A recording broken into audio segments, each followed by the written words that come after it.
Yeah, that's where we're at. Where's that at? That's the beginning of a letter. Oh, it's the beginning of the letter. Okay. Yeah. Okay. So we're reading the letter of who is it? It is Leclerc. Was now frantic. Leclerc is worried about losing so much. He's losing men. He's himself is unaliving through disease, and he's losing money. So he's asking for more support, more reinforcement. Toussaint has been taken away, and I think Toussaint, even though he's doing a bourgeois revolution, I think his attachment to the French was bad. Dessalines and others seem to be a little bit worse. But now we have black people, black laborers, people finding out that they're being put back into slavery, revolting now, all over the place, revolting about these things. So we'll see where this goes. We'll see the letter and stuff. So.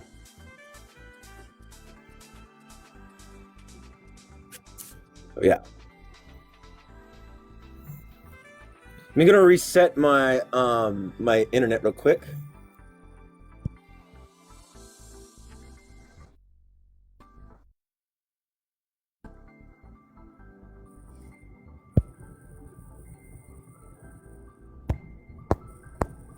All right, that should do it. Hopefully I'm here.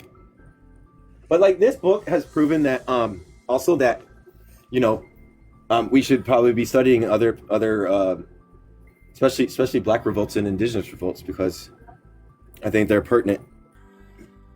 Coco, hello Coco. Anyways, we're gonna start right now. I forgot I'm not waiting. All right, everybody, here we go. Wish me luck. Forgive me for messing up Creole names and also French names. I'm not good with French. I'm not good with lots of pronunciations. And here's Leclerc.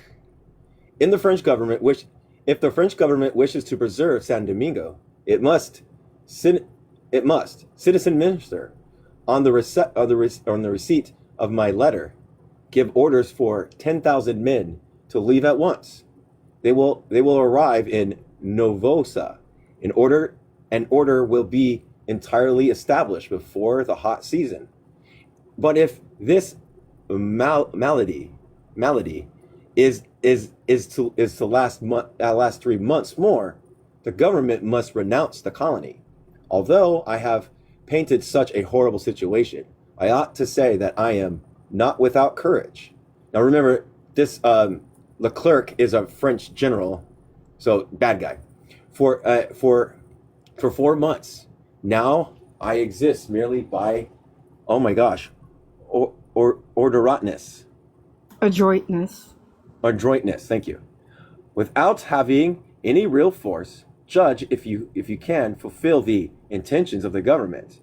The mountain chain from Valerici up to and including Marmalade is an insurrection. I will be able to protect the plain only supposing that the malady stops in the first 10 days of Vendemier.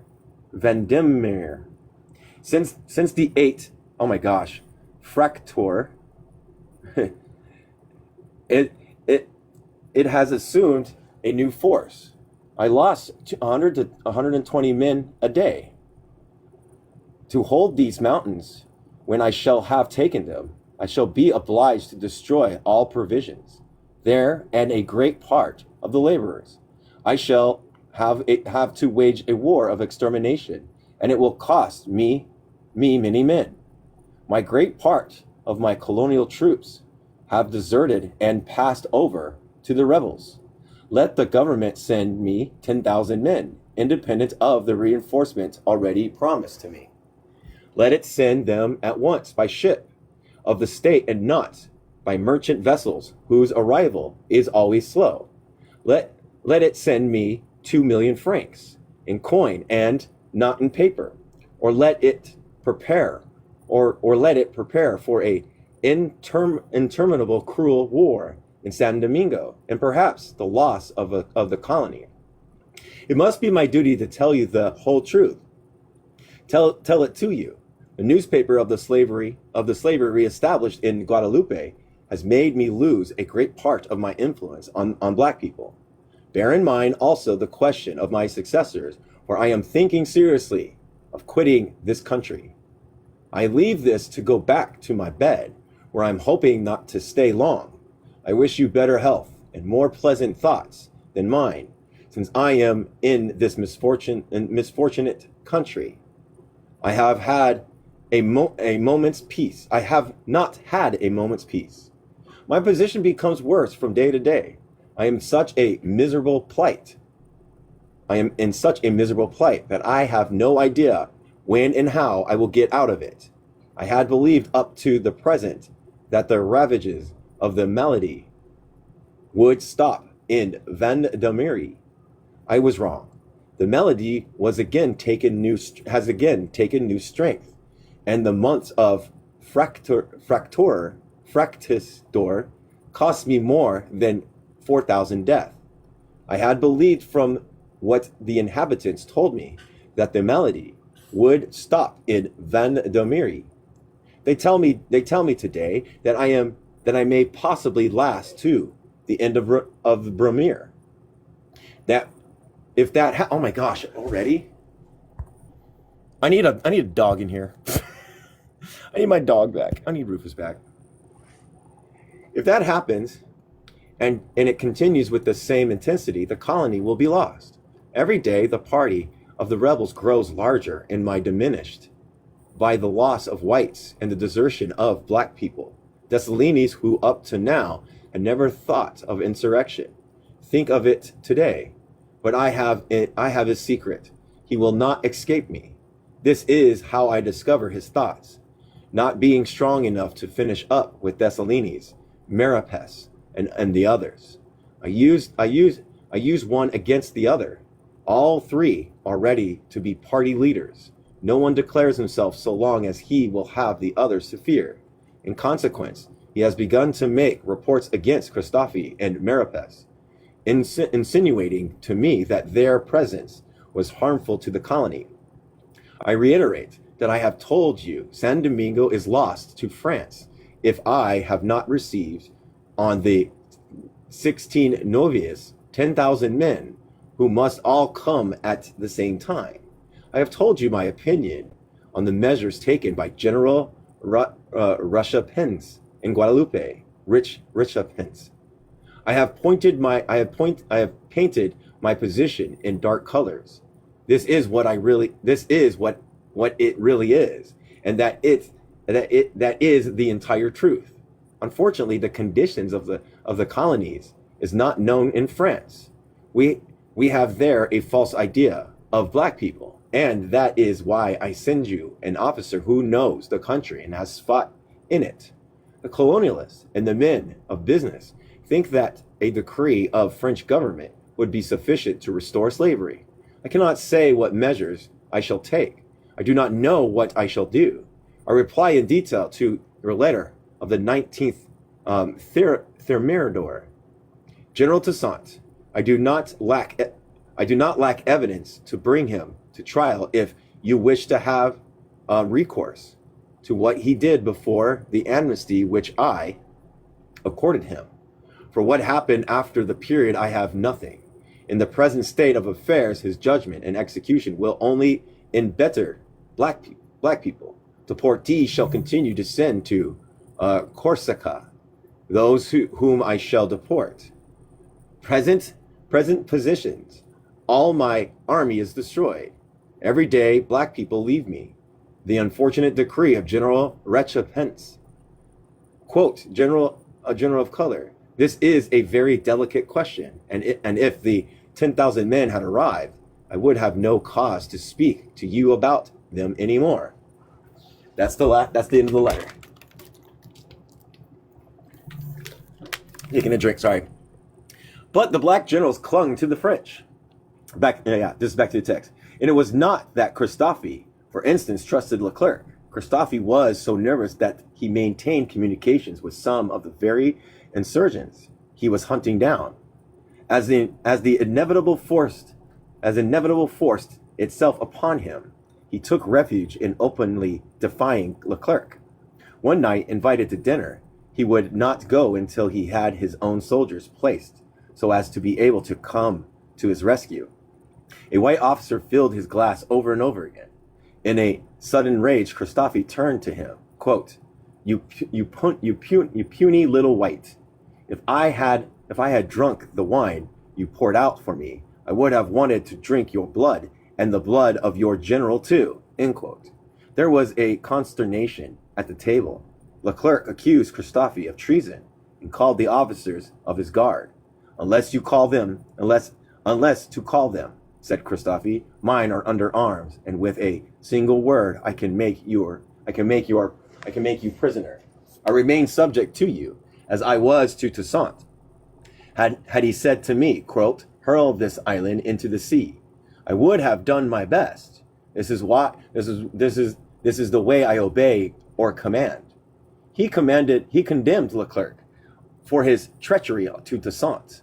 Quote, those genius led us from slavery to liberty, whose glory fills the world, and who was now in chains. He called Leclerc a parricide.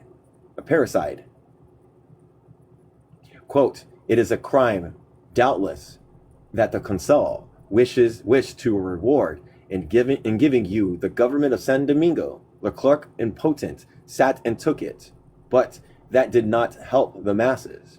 In despair, Leclerc called a meeting of the colonists and generals to consider that what was to be done to stop the ever-spreading insurrection. The colonists, deaf to all except the memory of the good old days, were unanimous. Quote, no slavery, no colony. Christophe was at the meeting and protested against this policy, the injustice of it, its certain consequences, the destruction of the colony, its loss to France. The colonialists were adamant. Only then did it seem that black people and people of biracial people, generals, understood that there was no hope. Yet, as late as October 2nd, the military tribunal, consisting entirely of men of color, tried Charles Belair and his wife and had them shot. They died bravely, both of them, his wife facing the firing squad and refusing to have her eyes bound, arrested by black leaders, condemned and shot by black leaders. It was another slap in the face of the black masses. But Dessalines was now in danger. He had fooled Leclerc, but he had not fooled Rochambeau, who never ceased to warn the other French officers that Dessalines was not to be trusted. To maintain confidence, Dessalines had chased a shot brigades with an utmost ferocity. It was now October 3 months after he had come to his understanding with Petiche. But afraid of Christophe, Clairvaux, Maripes, and the rest, he could do nothing. Neither he nor Petiche had the decisive authority that Toussaint and Ragout would have been able to use in this crisis. Despite the shooting of Belair on the 2nd, when Dessalines came to see Leclerc, a few days later, he sensed that he was in danger. He affected to be discouraged and asked Leclerc to send him to France. Leclerc cheered him up and told him that new troops were coming from France and that together they would strike a great blow. Leclerc saw Dessalines trembling in all his limbs, and at this good news, quote, there will be an earthquake, end quote. He shouted and left. Crude, coarse, and stained with crimes, he deserved his place among the heroes of human emancipation. He was a soldier, a magnificent soldier, and had no other pretensions. But his hatred for those who deserved to be hated and destroyed had sharpened his wits, and he played a great part. The sands were running out. Leclerc had hardly struggled out of his bed now to write, but by the time he was writing the last letter, he had an opinion of black people very different from that which he had begun. And here's his letter again. The state in which the colony of San Domingo finds itself, by the fatal destruction of its army and by the insurrection excited by the decrees of General Richapince in Guadalupe, appears to me so disrupting that I have decided to send you General Bendit. Believe what he will tell you. What we have in Europe a false idea of the country in which we fight and the men whom we fight against. Hold on a second, everybody.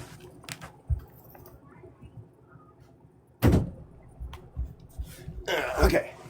None of our letters announce to me what are the measures that the government has taken to repair the loss of my army caused by the epidemic,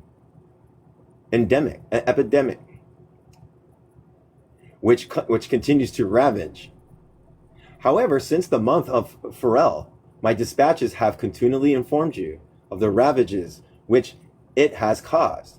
Today, my army is destroyed. And then back to the text. On the night of October 11th, at the reception given by Pauline Leclerc, Clairvaux, the biracial person, said openly for everyone to hear. Hold on a second, I gotta do another thing. God damn it. Just don't like me, do they?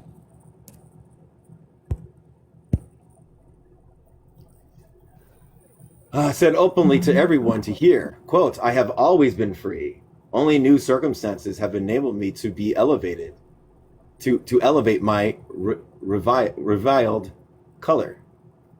But if I fancied that the restoration of slavery would ever be thought of, that instance, I would become a brigade. The biracial peoples were, for the most part, hostile to the return of slavery. But despite this threat, Clairvaux still hesitated. It was Petish who acted and forced his hand. Petish was holding position near Le Cap with biracial troops. All these men were only waiting on their leaders. At Petish's command, they spiked the guns, disarmed the Europeans, and with a singular humanity which they would soon regret, allowed these to go back to Le Cap. Petish went to Clairvaux, told him that the colonial troops were in revolt, and that if he did not wish to pay with his head for these defections, the only thing was to join. Then only did Clairvaux join. Together, Petish and Clairvaux had 3,000 troops, soldiers of color devoted to them. Leclerc had but 300 white soldiers in Le Cap and had no suspicions of biracial defection. But for the vacillations of Clairvaux, a sudden movement would have put Le Cap and Leclerc himself into their hands entirely. As it was, the French had time to take the alarm, summon reinforcements, and put themselves in the state of defense. Thus, when Petish and Clairvaux did make the attack, they were checked. But all the white Le Cap was badly frightened. Leclerc sent over 1,000 black people on board ships in the harbor to let them out of the way. And when the battle began, he felt himself in danger, he ordered that they should be drowned. The sailors massacred them and threw them overboard. Dessalines in the west was waiting. He had been prepared for weeks. Now, not giving in the arms that he was taking as he had done at first.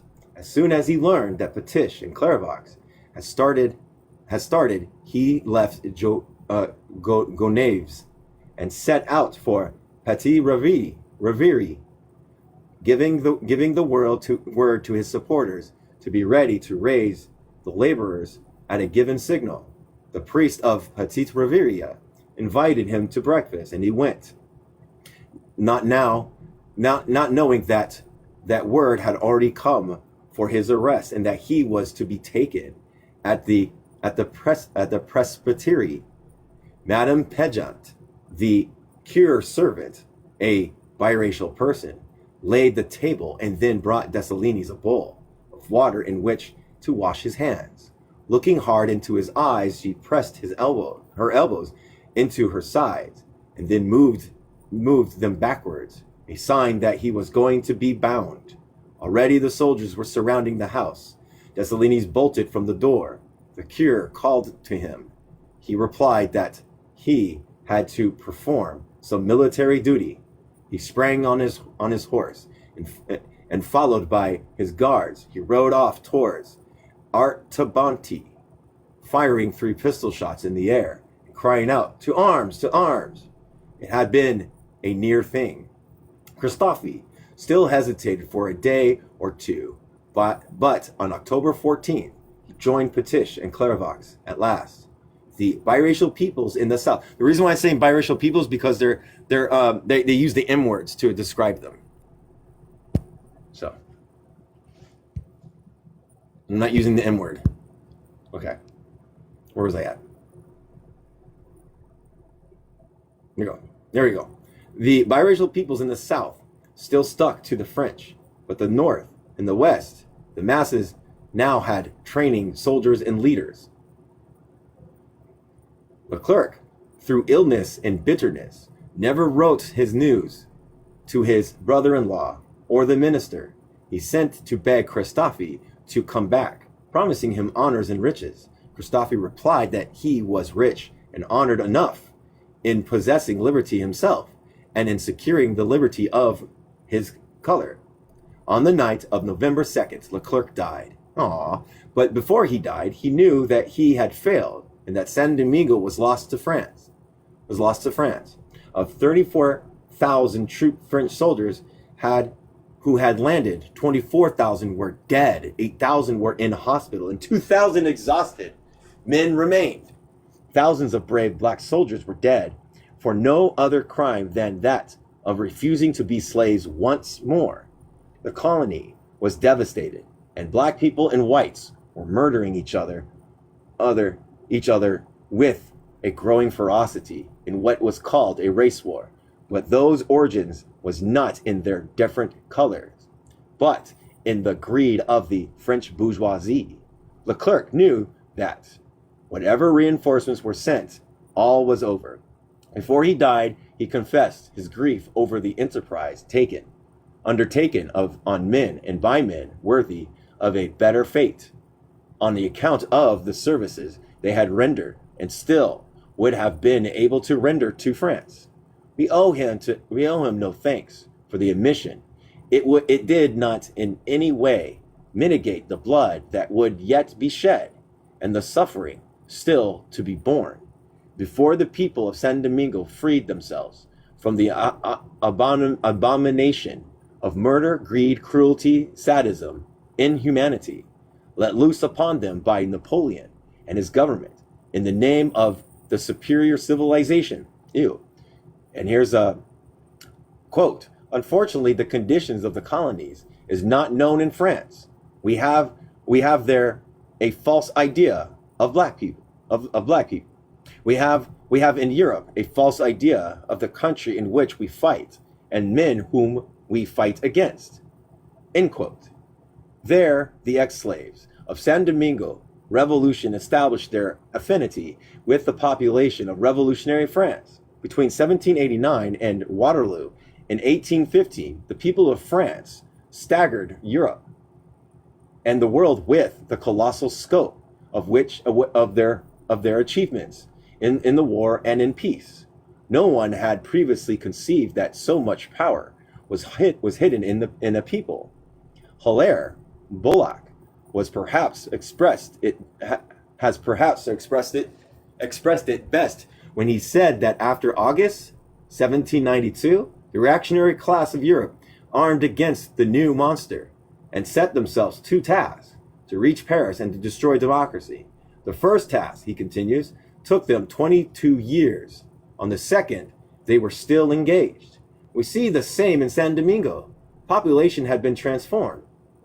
No one could have guessed the power that was born in them when Buchmann gave the signal to revolt on that stormy August night in 1791. Rebellion, war, peace, economic organization, international diplomacy, administration.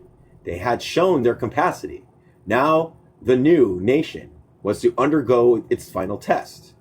What happened in San Domingo after Leclerc's death is one of those pages in history which every schoolboy should learn, and most certainly will learn someday.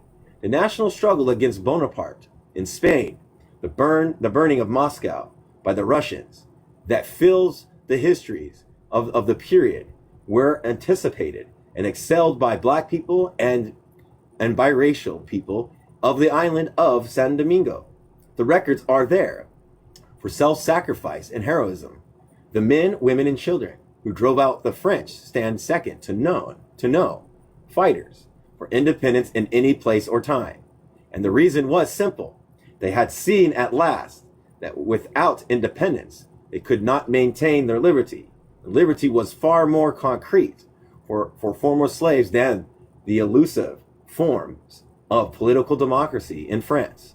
Rochambeau succeeded Leclerc, and he was confident of success, although in the north and west, the French held by Le Cap, and a few towns, Spanish than San Domingo, was absolutely quiet. And in the great body of biracial peoples, and hold on a second, I have to do another appeal. They just don't like me today. I don't know why. Okay. In the South, and especially the rich proprietors, were still loyal.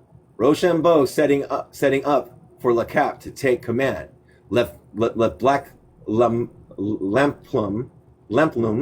holding command in the South. Lamplum remained faithful to the end. The French were in a critical position, but Rochambeau asked for 15,000 troops at one stroke to destroy the brigades, then another 10,000, and finally another 10,000. Quote, "These three dispatches are indispensable. A point not less essential for the success of our army is the total destruction or deportation of black people and biracial generals, officers, and soldiers." End quote. How that black army worried them. Rochambeau asked to send the rascals to Sant, to the galleys. Quote, "If he comes here, I shall hang him without trial." End quote. Before long, he received 10,000 men from Bonaparte. Also, the fever was abating, and convalescence began to return to their regiments. Rochambeau captured Fort Dauphin and Port de Paix and grew even more confident. What seemed to have confused him was the policy of Dessalines and Petiche. Christophe and Clairvaux were attacking, but black people and biracial people had long recognized Dessalines as commander-in-chief, with Petiche as his unofficial second-in-command. Dessalines traveled over the island recognizing the local troops. Many of the petite chiefs and rank and file viewed him hey, no worries.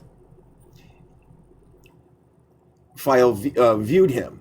It was natural with distrust. He and Petiche won them over, or hunted them down and destroyed them. Dessalines drilled the raw levies daily, preparing for the campaign on the grand scale.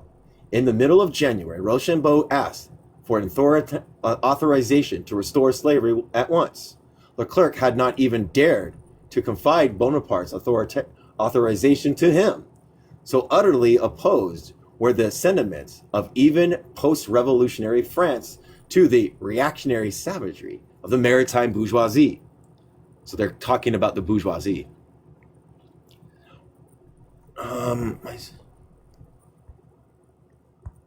Okay, sorry. Where was I? Okay, yeah, there you go. While waiting for this authorization, Rochambeau began on his own account to exterminate the biracial peoples. They outnumbered the whites, and looking forward to the restoration of white supremacy, he thought it as well to get rid of as many as possible. Rochambeau hated the biracial peoples more than black people. One night at Port Republican, he gave a great ball to which he invited several of the biracial women. It was a significant fete. Fete. At midnight, Rochambeau stops the dancing and begs them to enter into the neighboring apartments. This room, lit by a single lamp, is hung with black draperies in which white material figures as skulls. In the four corners are coffins. In the middle of their horrified silence, the biracial women hear funeral chants sung by invisible singers. Unintelligent with terror, they stood rooted to the spot, while Rochambeau told them, quote, you have just assisted at the funeral ceremony of your husbands and your brothers, end quote. The French shot and drowned them, hundreds at a time, and not only shot rich, but confiscated their property.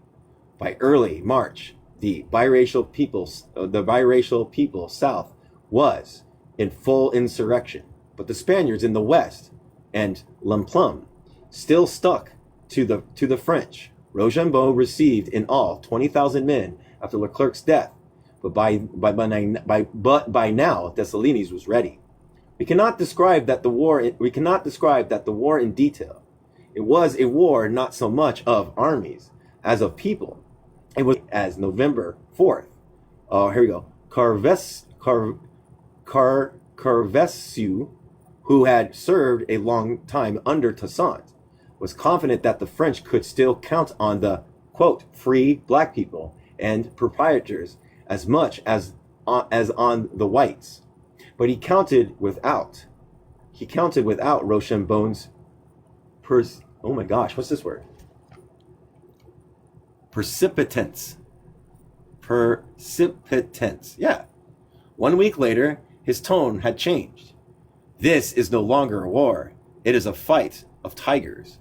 One was to be in a transport of frenzy to keep it up, and I have to keep on telling the troops, quote, it is no long bravery I want from you. It is rage, end quote. But one cannot always be in a rage, and humanity makes us weep sometimes, end quote. We wept, but he fought. Rochambeau drowned so many people in the Bay of Le Cap that for many a long day, the people of the district would not eat fish. Following the example of the Spaniards in Cuba and the English in Jamaica, he brought 1,500 dogs to hunt down black people. The day they arrived there was a fete in the grounds of the former Jesuit convent. An amphitheater was constructed, and on a certain day, a young black person was led in and bound to a post, while the whites of Le Cap, the women in brilliant costumes, had shot Mosey, and black people in Lampi, Dondon, and Plaisance for their hostility to these very people. To the sound of material music arrived Rochambeau, surrounded by his staff. But when the dogs were let loose, they did not attack the victim. Boyer, chief of staff, in place of the dead Dangu, jumped into the arena, and with one stroke of his sword, cut open the belly of a black person. At the sight and the scent of the blood, the dogs threw themselves on the black person and devoured him in a twinkling, while the applause ran around the arena and the band played to encourage them in a likely for blood black people were daily delivered to them until the dogs, though useless in battle, would throw themselves on black people at sight. The French burned alive, hung, drowned, tortured, and started again their old habits of burying black people up to the neck near their nests of insects. It was not only hatred and fear, but policy. Quote, if France wishes to regain San Domingo, she must send hither 25,000 men in a body, declare black slaves, and destroy at least 30,000 black people and black men and black women, the latter being more cruel than the men. These measures were frightful but necessary. We must take them to renounce the colony. Whoever says otherwise lies in his throat and deceives France. End quote. This was the general opinion of the whites. Kill them all off and get new ones who know nothing about liberty and equality. They chained 16 of Toussaint's generals to a rock, where they wasted away 17 days. They drowned old Pere Baptiste, the wife and children of Maurepas, were drowned before his eyes, while the sailors nailed a pair of epaulets into his naked shoulders. Some of the French, it was fair to say, turned in honor from the barbarism. A few captains of boats refused to drown the black people's handed over to them, but sold them into slavery instead. Some other landed them on deserted beaches in San Domingo or on other islands. Alex, commander of Puerto Republican, could not accept 10,000 shot, sent him to tie to the feet of those to be drowned. Rochambeau banished him. Mazard, another sea captain, worked as hard to save black people as most of his colleagues to drown them. But these were drops in the ocean. It was the policy of Tories that the British followed in Ireland, and in 1921, not a remonstrance.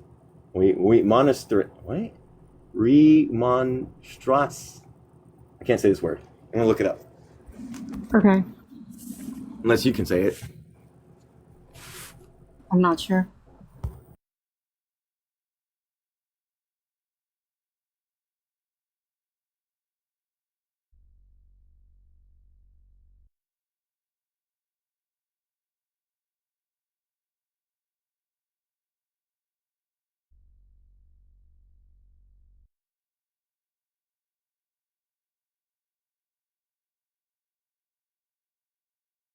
Monstrous. And I'm gonna see if hopefully it'll bring it up. Effects. Okay, can I add it? Why don't you not add it? Come on. It's not adding it. It's like a protest Okay. of the Manchester Guardian of the Society of Friends. So it always has been. Dessalines was a one-sided genius, but he was a man for this crisis, not Toussaint. He gave blow for blow. When Rochambeau put to death 500 of Le Cap and buried them in a large hole dug while they waited for execution, Dessalines raised gambit and branches and hung 500 of Rochambeau's and the whites in Le Cap to sea. But neither Dessalines' army nor his ferocity won the victory. It was the people. They burned San Domingo flat so that at the end of the war, it was a charred desert. Why do you burn everything? Asked a French officer of a prisoner. We have a right to burn what we cultivate because a man has a right to dispose of his own labor, was the reply of this unknown anarchist. And far from being intimidated, the civil population met the terror with such courage and firmness as frightened the boat. I was there, end quote, said Lemire Delphus, quote, spectators of the heroic death of this wretch, greater than Malcusis of Scovolia. These were the men we had to fight against, end quote. Another thrown to the dogs, showing no anger, but stroked them and encouraged them while he presented his limbs to be destroyed. While with the women, it was the same. When the cavalry, a black chief, hesitated at the sight of the scaffold, his wife shamed him, quote, "You do not know how sweet it is to die for liberty." And refusing to allow herself to be hung by the executioners, she took the rope and hung herself. To her daughters going to execution with her Another woman gave courage. Be glad you will not be the mother of slaves, end quote. The French, powerless before this fortitude, saw it not the strength of the revolution, but some particularity is special to black people. The muscles of the black person, they said, contracted with so much force as to make him insensible to pain. They enslaved black people. They said because he was not a man and that he behaved like a man, they called him a monster. In the spring of 1803, Bonaparte was preparing vast armaments to send to San Domingo during the coming autumn. Hold on a second, gotta do another. What? It didn't even let me. Never mind, fuck it. With sublime impudence, he blamed black people for what had happened in San Domingo. At a meeting of the Institute at which Gregoria was present, he said that the friends of black people should hide their heads at the news from San Domingo that black people were not docilely submit to be slaves again, as was an unpardonable crime, and they wreaked their vengeance on the man whom they considered mainly responsible for their disappointment. It was Toussaint's resistance which had upset all calculations. The balked agreed on Bonaparte and the French bourgeoisie. Their hatred of the revolted slaves who had ruined their plans can be judged from the brutality with which they persecute him. He landed at Brest on July 9th, saw his family for the first time since they had left Le Cap, and never saw them again. Not only Leclerc, but Bonaparte feared him, and Bonaparte feared to the French Revolution, which he and his kind had stifled in a closed carriage, and under instruction devised and carried out with the greatest rigor and secrecy. They hurried him across France. Bonaparte, it seems, was afraid that attempts might be made to rescue him. There were no black people in France to do this, and such an attempt could have been anticipated from a scattered Jacobins stirred to anger at this final degradation of the revolution, the restoration of slavery. But such fear were far-fetched. At one town, some French officers who had served under him heard that he was passing through and asked to be allowed to salute their old commander. That was all. On August 24th, with his faithful servant, Mars Paras, Toussaint was imprisoned at Fort de Joux, situated in the Jarou Mountains, at an altitude of over 3,000 feet. Leclerc was writing his frantic letters charged with fear of the black leaders. He could send no evidence on which to accuse him, but the governments do not need evidence, and Bonaparte did not murder Toussaint judicially because he feared the repercussion in San Domingo of a trial and execution. But he was to be got rid of. Bonaparte decided to kill him by ill treatment, cold, and starvation. On Bonaparte's strict instructions, his gaolers humiliated him, called him Toussaint, gave him convict clothes to wear, cut down his food, and when the writer came, reduced his allowance for wood. They took away his servant. Bonaparte sent his aide-de-camp, Caffarilla, to interview him, to find out where he had hidden his treasures, and what secret arrangements had he made with the British. Caffarilla had 7 interviews with him and could not find out nothing. There was nothing to find out. Toussaint had no treasure. He had not sold himself to the British. The regime tightened always. His gaolers, still on Bonaparte's advice, watched him eat his food, watched him perform his natural functions. They feared that he might escape and wanted him to die as quickly as possible, thinking that once the great leader was gone, their chances in San Domingo would be better. He had medical attendance at first, but his gaolers soon dispensed with it. Quote, the construction of black people being totally different to that of Europeans, I have dispensed with his doctor and his surgeon who would be useless to him. End quote. He was 57, and quite early he broke down. He wrote long reports of his conduct, addressed letters to Bonaparte, asking for trial, appealed to his greatness and magnanimity. And here's his letter. Another one. Look at this. So many appeals. Okay, here's the letter.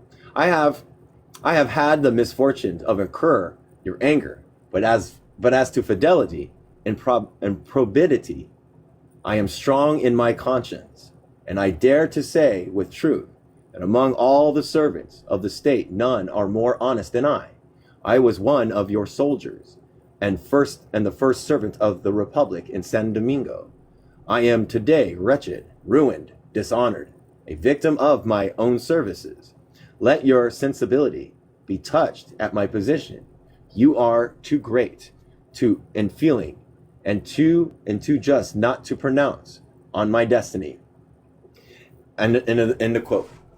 In the warning to the Directory, as in his proclamation to his soldiers and to his people, so now in his personal grief and limitations of his political conceptions stood revealed. The somber cadence in which he begged for trial are evidence of his fatal sincerity. Despite the treachery of France, he still saw himself as part of the French Republic, quote, one and indivisible. He could not think otherwise. The decree of the 16th Pulveso had marked in his mind the beginning of the new era for all French black people. His experiences of French commissioners, his fear of his people, his hard sense of reality had driven him along the road of independence. But there was a limit beyond which he could not go. He had a profound conviction that the French could never restore slavery in San Domingo, and he falsely believed that once the means of defending liberty for all were safeguarded,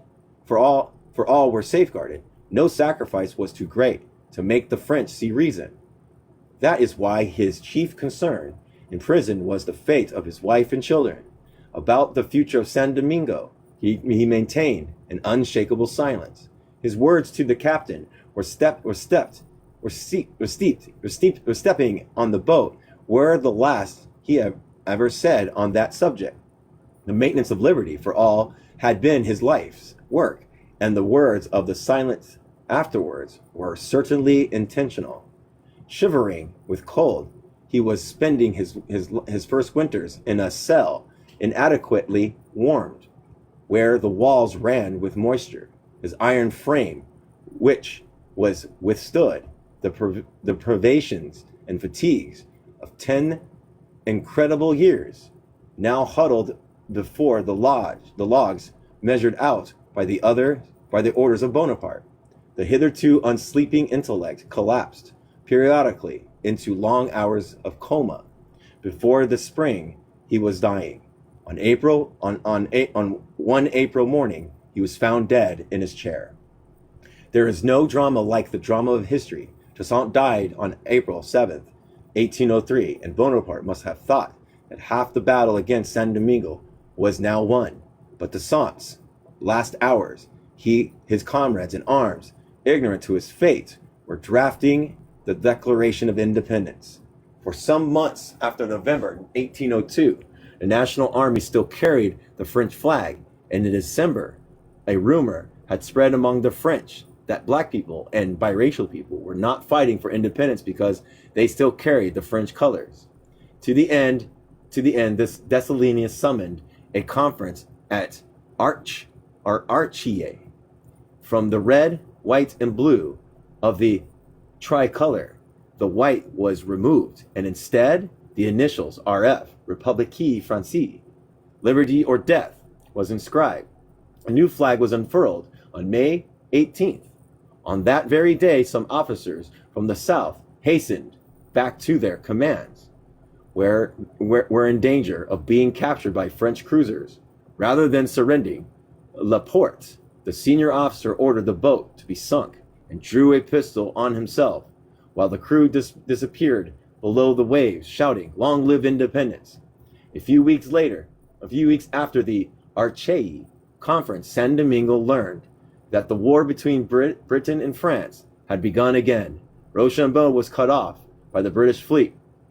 This was his welcome news, but the San Domingo black people now knew all that there was to be known about imperialism. The British policy was opportunist. They attempted not hostilities against the coast town, and they allowed American vessels to provision Rochambeau at Le Cap. They were probably waiting to see if Rochambeau could win a temporary victory, at least in the part of San Domingo, when they could step in the capture and capture it from the French. But in time, they threw their full weight on the side of Dessalines, supplying arms and ammunition. Dessalines, however, sought no cooperation of any kind and paid both English and American spot cash for all they sold him. The war in Europe was a turning point. Spanish San Domingo still remained quiet, but north, south, northwest, and south, the revolution for the national independence drove the French out of the fortified positions they occupied and penned them in a coastal town. It was a people's war. They played the most audacious trick on the French.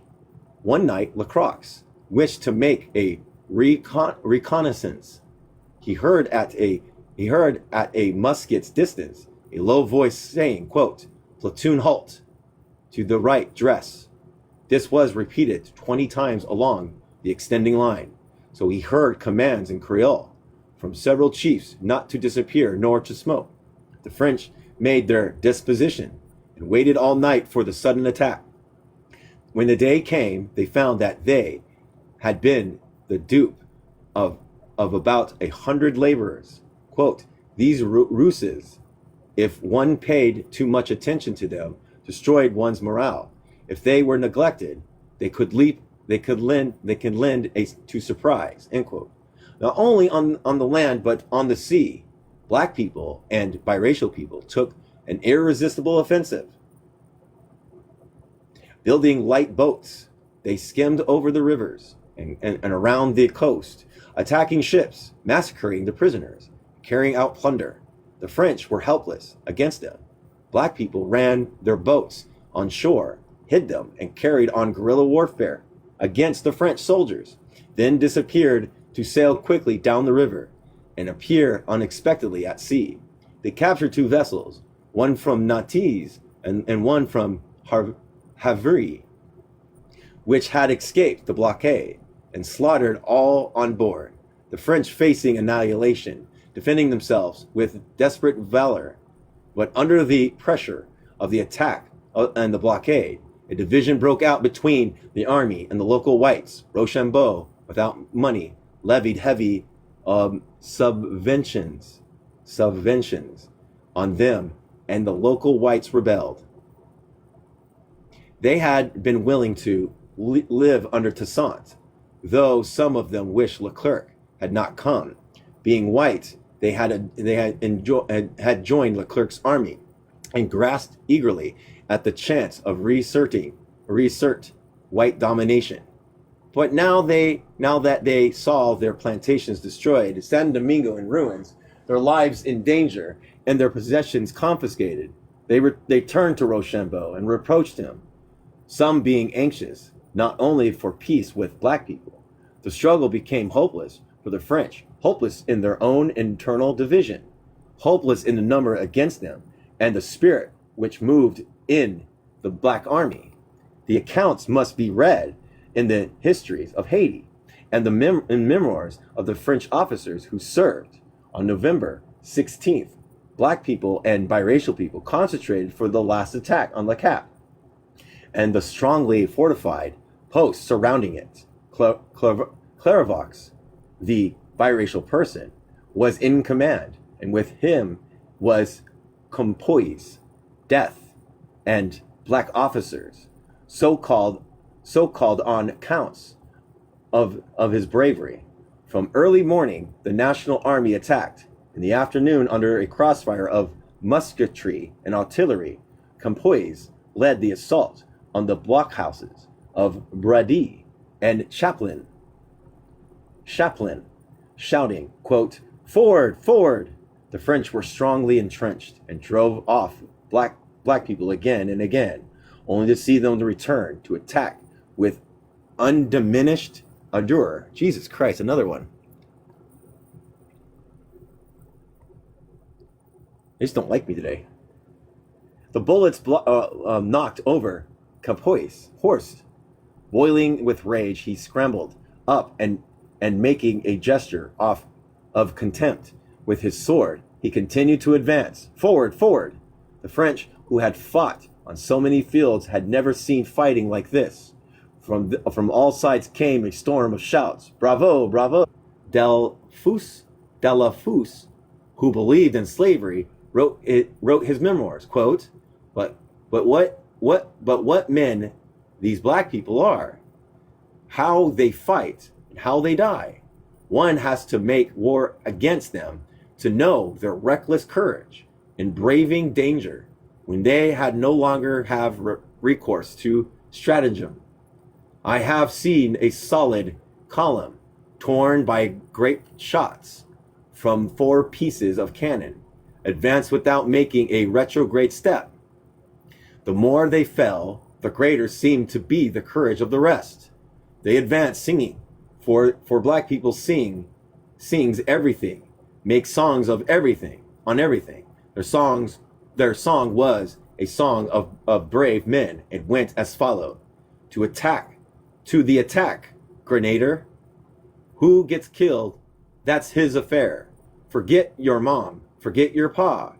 To attack, Grenadier. Who gets killed, that's his affair. Quote, this song was worth all our Republican songs. 3 times these brave men, arms in hand, advanced without firing a shot, and each time repulsed, only retired after leaving the ground shrewd with their 3/4 of their troops. One must have seen this bravery to have any conception of it. Those songs shouted into the sky in unison by 2,000 voices, to which the cannon formed the base, producing the thrilling effect. French courage alone could resist it. Indeed, large ditches of excellent artillery, perfect soldiers gave us a great advantage. But for many days, the massed square, which marched singing to its death, lighted with magnificent sun, remained in my thoughts. And even today, after more than 40 years, this majestic and glorious spectacle still lives as vividly in my imagination as in the moments when I saw it. End quote. It had stirred even such a hate. Let me see this. It had stirred even such a hater of color as Rochambeau to the chivalrous gesture. Dessalines and local leaders was stationed on the neighboring hill, himself known as the bravest of the brave. Even he was overcome at spirit of Campois and his men, and unintelligent with an admiration. He sat watching the attack, twiddling his legend snuff box in his hand, and sudden torrential rain stopped the fighting. But it was the end. That night, Rochambeau held a council of war and decided to evacuate the island. Saint had been dead only 7 months, but his work was done. Of the men who had cowered, trembled before the frown of any white ruffian, he had made in 10 years an army which could hold its own with the finest soldiers of Europe has yet seen. Quote, there is no longer any doubt in my dear general, wrote the triumphant Dessalines to one of his officers in the south. The country is ours, and the famous who will have it is decided. End quote. On November 28th, the day before the fixed of his departure, Rochambeau tried to come to terms for his men and ships with the British, waiting for him outside the harbor. The British made the harshest terms, and Rochambeau threatened to land in Curaçao and retreat to Spanish San Domingo, which still remained in the hands of the French. Dessalines warned him that if he did not clear out at once, his ship would be bombarded with red hot shot. Since early morning, the furnaces of Fort Pecolat had been burning, and Rochambeau had no alternative but to surrender to the British. Of 60,000 soldiers and sailors who had sailed from France, nearly all had perished, and a few who remained were to rot and waste for the years in English prison. On November 29th, Dessalines, Christophe, and Clairvaux Petiche was ill, issued a preliminary proclamation of independence, moderate in tone, deploring the bloodshed of previous years. On December 31st, at a meeting of all the officers held in Guinevere, the final Declaration of Independence was read. The emphasis, the break with French and new state, was named Haiti. Dessalines made an attempt to take Spanish San Domingo, but the French Revolution had never had any support there, and he failed. On October 1804, he had himself crowned emperor, private merchant in Philadelphia, presenting him with the crown wrought on the American boat, the Connecticut. His coronation robes reached Haiti from Jamaica on an English frigate from London. He made his solemn entry into Le Cap in a 6-hour carriage brought for him by the English agent Ogden, there we go, on board the Samson. Thus, Black Monarch entered into his inheritance, tailored and valeted by English and American capitalists, supported on the one side by the King of England and on the other by the President of the United States. Early in the new year 1805, the whites of Haiti were massacred by the orders of Dessalines. All histories are full of this. A representative of the British government once threw it in the face of the Haitian delegate at a meeting of the League of Nations. He would have been more cautious if he had known the part his own highly civilized country played in this supposedly typical example of black S-words. The patience and forbearance of the poor are among the strongest bulwarks of the rich. The black laborers of San Domingo had 360. Why? 360. Why? Yeah, 360. Oh, wait. Yeah, 360. Why? Okay. Why they were not allowed to do so was due. Wait. Why they were not allowed to do so was due not so much to the justified hate of black people, but the calculated savagery of imperialism. Let us grant freely that Dessalines wanted to destroy all whites. He had arranged with Rochambeau to protect the French wounded. As soon as Rochambeau left, he massacred them. But Christophe had certainly no such intentions, and all Clairvaux history shows him to have been a man who would not honor any such ideas. When the conference met in Gonibus in December, there were 3 Englishmen present, one of them Cathcart, an English agent. They swore that the English would trade with San Domingo and accord their protection for its independence only when the last of the whites had fallen under the axe. These civilized cannibals, in their greed for trade, wanted to drive a wedge between Haiti and France, to break all possibilities of unity, and instead of using their influence in the right direction, chose to make these propositions to the people to fall into his hands when a French squadron appeared in the harbor, commanded by Admiral Messesi. Can't say it. At the same time, the rumor ran that another French squadron was in the harbor, in Gonoves. Dessalines, feeling that Haiti was menaced, raised the siege and hurried back home. It was then that the complete massacre took place. The population stirred to fear at the nearest of the counter-revolution, killed all with every possible brutality. After the first slaughter, Dessalines issued a proclamation promising pardon to all who were in hiding. They came out and were immediately killed. Yet Dessalines took great care to protect the British and the American whites, and spread also the priests and skilled workmen and the officers of health. Toussaint had written to Bonaparte asking for just such persons as these to help, and even the fierce and uncultured Dessalines, though strongly disapproved. Had the British and the Americans thrown their weight on the side of humanity, Dessalines might have been curbed. As it was, Haiti suffered terribly from the resulting isolation. Whites were banished from Haiti for generations, and the unfortunate country ruined economically. Its population lacked on social culture, had its inevitable difficulties doubled by this massacre. That the new nation survived at all its forever to its credit. For if the Haitians thought that imperialism was finished with them, they were mistaken. Pitt, Dundas, and the rest were very satisfied. I know I was late today. Let me see what's going on. Can you remember this? 636. 363. Got it.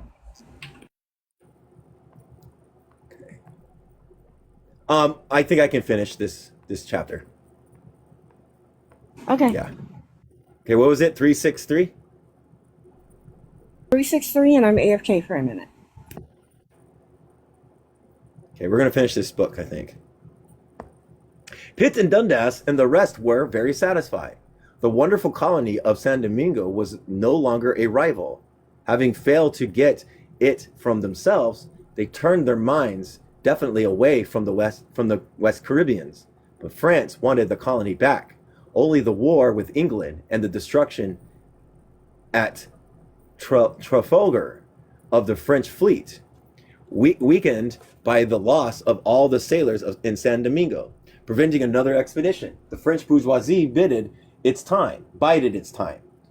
Always they planned to restore slavery. Menouvel, the bishop who had been spared by Dessalines, attacked as a spy and informed Bonaparte of the various fortifications and plans of defense. The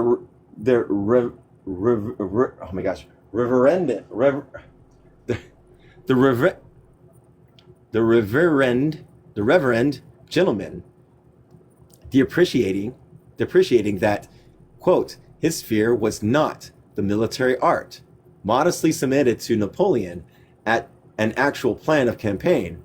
Most of black people, he was sure, wanted to be slaves, but above all in the colonies, quote, with the difference of color and with their warm climate, religion was necessary to restrain the effervescence of the passions. Without it, black people would again abandon themselves to their brutal instincts. Oh my gosh, and would indulge in new excesses. It is only by speaking to them in the name of God that one would henceforth be able to persuade them that the state of independence in which they are placed in is in the order of the divine providence. Ew, this dude's racist as fuck. Nevertheless, after restoration, there should be an armed police and gendarmerie,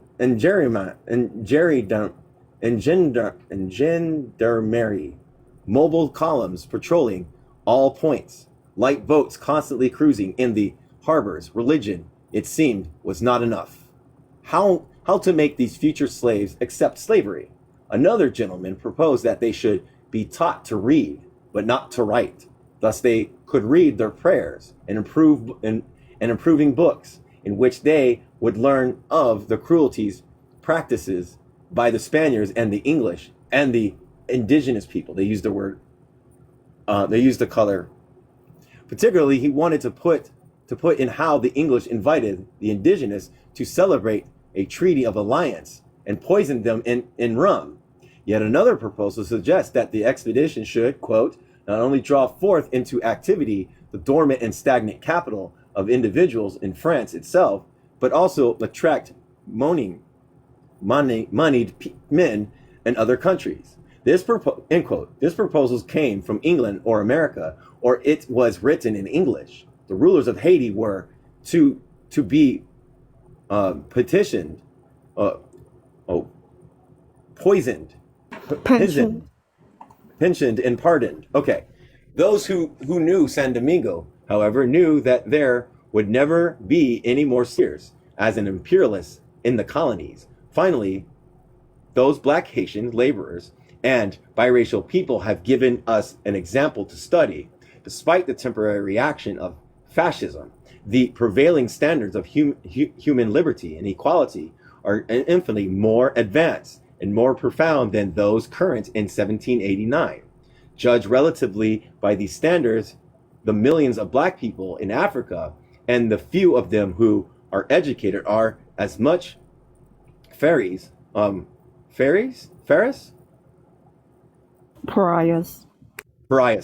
in the vast prisons as black people and biracial people of San Domingo in the 18th century. The imperialist investige an eternity of African exploitation. The African is, quote unquote, backward ignorant. They dream dreams, end quote. If in 1788 anyone had told the Comte de Lazarine, the minister, Comte de Pinieri, the governor, General Rochambeau, the soldier, Mouriu de Saint-Marie, the historian, Barbie de Morbas, the bureaucrat, that the thousands of unintelligent brutes who were whipped to labor at dawn and whipped back at midnight, who submitted to their mutilation, burnings, and other savageries, some of whom would not even move unless they were whipped.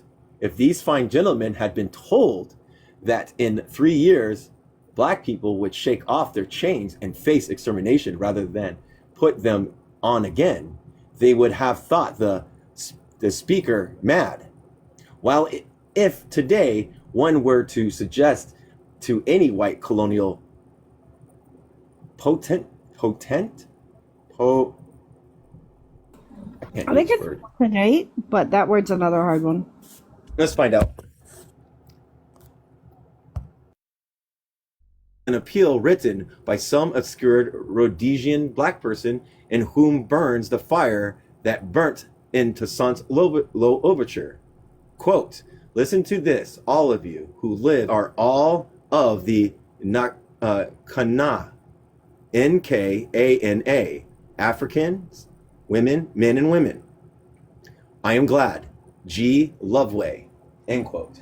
Such men as Loveway are symbols of the future. Others will arrive. Guy's Hospital or the Sorbonne, the dabblers in the surrealism or the lawyers, but it quite recruits in black police force, the sergeants in the French native army or British police, familiarizing himself with military tactics and strategies, reading a stray pamphlet of Lenin or Trotsky, or as Toussaint reads, the Abbé Raynal. Nor will success result in the isolation of Africa, capacity of the African people.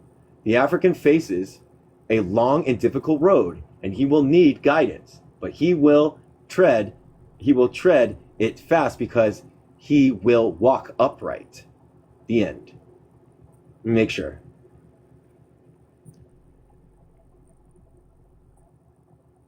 Yep, it's just a bibliography is next. Yep, that's it. All we have. That is it. All right. Tomorrow we'll start Black Marxism. So we'll start that tomorrow. Marxism? Yeah. Okay. And who's that by again? Cedric Robinson. Okay. And we're going to look at this because there is some critiques, but there's some good things with this. So remember, so we'll start that tomorrow. Okay. Okay. So Is there that's a anybody really that? good book. Yeah, it's a good book.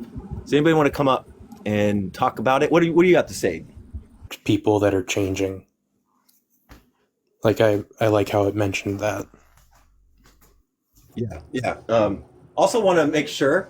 Also, I'm reading C.L.R. James on dialectic notes on dialectics, and he was a Trotskyist, but he moved away from it. So I'm in the middle of learning that his political position is moving away from Trotsky. Was the different lines that were being demarcated was between the Trotskyist line and the Stalinist line. So he's very confused on that because like Stalin had like things that he disagreed with, and I don't know. It's a big, huge thing, you know. So, but he did pull away from that. But yeah, this is great. Like, he's a Pan-African Marxist. At least he listened to. Okay, because like I can imagine people like listening to me like, oh my God, he cannot pronounce these names correctly. they cannot pronounce these names correctly, you know. So I worry about that. I mean, I do like that you keep on saying LaCroix instead of LaCroix. LaCroix? Oh, LaCroix? Yeah. It's and The it's X, Marceline. the X. And it's Thessaline. And like but the fact is you repeat the name with the same mispronunciation every time, so we know who you're talking about. Yeah, French names, Chinese names. I don't know. I went back to look at some Chinese names as we studied like on contradiction, and I was like, I'm getting it better. You know? Yeah. And plus, white French people don't deserve the respect of a name correction. It's Christophe, not Christophe. Ah, fuck it. He's a French fucker. Wait, no. Is he a good guy? Was Christophe a good guy? I get the end. He ended up being a good guy. At the end, he was good. Like, but it was still like, it was just funny because but you kept making the same mistake, so I didn't correct you because it would have taken us forever to get all those names right. Yeah. And plus, French is confusing anyway, so we all understand. Yeah, I understand. But like going back on this and looking at this, Toussaint was trying to set up a colonial thing where like he was going to set up a Comprador class and stay connected with the French, you know, and then like two things happened. One, Toussaint was captured and taken, and then later on died, and I don't know what happened to his family. But then also the whole like debacle of like they were reintroducing slavery in Guadalupe, and those enslaved people jumped ship and then said this is what's going to happen. So that fucked it over too, you know. Hey, what's up, comrade Ducky? Nice to meet you. But like, yeah, it was like, and then Dessalines is like, no, but he ended up being a monarchist. Am I right? Did I read that right? That Haiti did a monarchy? Yeah, Haiti did a monarchy at first. Because I don't know, maybe it was because they're doing, because I hear like Hawaii was a monarch, but it was a democracy. I don't know how to say it. Yeah. So, but it was much different than like Western or European monarchy, though. You know what I mean? I would say it had a different character. You know? So, well, but anyways, I would agree. Each place has their own characters for their own systems. Yeah. I would agree with that.